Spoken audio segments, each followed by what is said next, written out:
Yo, what's up mga kanaik? Magandang umaga po sa ating lahat dyan. At tayo'y bumabati sa lahat ng ating mga kaibigan. Merry Christmas po sa inyong lahat dyan. Araw ng Pasko ngayon. Kaya yan po ang aming nahuling alimasag. Wala po kaming magawa sa bahay kaya kailangan namin mag-fishing para pang handa sa Paskong.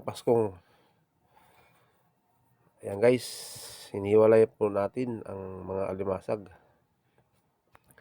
Swerte tayo ngayon dahil madami-dami upang ulam natin alimasag.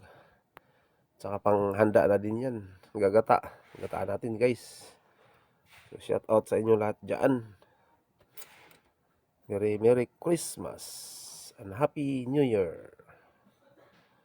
Ayan guys, matumal yung isda. Mga alimasag lang. Pero kung madaming isda ang nahuhuli, mas marami siguro yung alimasag na huli natin.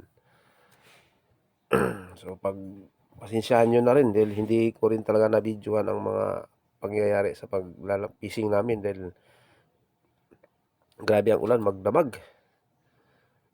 Mababasa naman yung cellphone natin pagka walang cover yung cellphone natin eh. So dito na sa bahay na natin na video yan. So miga lang shout out na lang po sa lahat ng ating mga kawaiti friends, Team Sumbi at ibang team.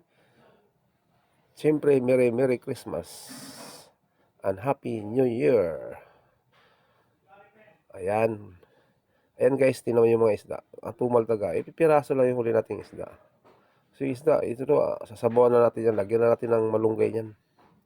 Para mas marami mahigop ang sabaw. Okay.